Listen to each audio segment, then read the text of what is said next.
Friends, ഇന്ന് kitchen ഗാർഡനിലാട്ടോ ഉള്ളത്.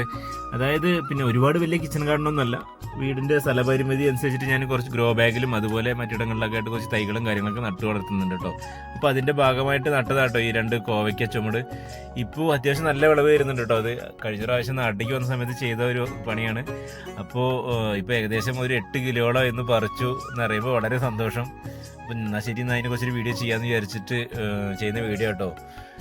ഇത് വേറെ പിന്നെ എക്സ്പെൻസീവ് ആയിട്ടുള്ള സംഭവമൊന്നുമല്ല. നമുക്ക് വീട്ടിൽ വരുന്ന ഫുഡ് വേസ്റ്റും കാര്യങ്ങളൊക്കെ നമുക്ക് കമ്പോസ്റ്റൊക്കെ ആയിട്ട് അതിനിട്ട് കൊടുത്തു കഴിഞ്ഞാൽ നല്ല വിളവ് തരും. പിന്നെ ഒരു പ്രാവശ്യം നമ്മൾ കായ് പറിച്ചു കഴിഞ്ഞാൽ ഒരു 3 ദിവസത്തിന് ശേഷം വന്നിട്ട് നമുക്ക് വീണ്ടും വന്നിട്ട് പിന്നെ കായ് പറിക്കാവുന്നതാണ്, നല്ല പാകാവും പറിക്കാവുന്നതാണ്. പിന്നെ ഇതിൻ്റെ ഒരു നല്ലൊരു ബെനിഫിറ്റ് എന്ന് വെച്ചാൽ നമുക്ക് ശുദ്ധമായിട്ടുള്ള പച്ചക്കറികൾ നമുക്ക് വീട്ടിൽ തന്നെ ഉണ്ടാക്കി കഴിക്കാം.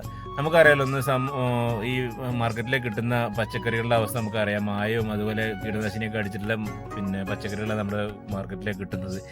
അപ്പോൾ അതൊക്കെ വെച്ച് നോക്കുമ്പോൾ നമുക്ക് ഇതുപോലെ പിന്നെ വീട്ടിൽ തന്നെ സ്ഥലപരിമിതി അനുസരിച്ച് നമുക്ക് തന്നെ ചെറിയൊരു ഗാർഡനൊക്കെ സെറ്റ് ചെയ്യുകയാണെങ്കിൽ നമുക്ക് അത്യാവശ്യം വേണ്ട പച്ചക്കറി നമുക്ക് വീട്ടിൽ തന്നെ ഉണ്ടാക്കാവുന്നതാണ്. പിന്നെ അതുകൊണ്ട് നമുക്ക് ഒരുപാട് ഹെൽത്ത് ഇഷ്യൂസൊക്കെ വന്നിട്ട് ഒഴിവാകും. കാരണം പച്ചക്കറികളിൽ വരുന്ന ഈ പിന്നെ മായവും പിന്നെ കീടനാശിനിയൊക്കെ കാരണം ക്യാൻസർ പോലുള്ള അസുഖങ്ങളൊക്കെ വരുന്നത് നമുക്കറിയാം. അപ്പോൾ നമ്മുടെ വീട്ടിൽ തന്നെ ഇതുപോലെ ചെറിയൊരു ഗാർഡനൊക്കെ എല്ലാവരും സെറ്റ് ചെയ്യാൻ നോക്കുക.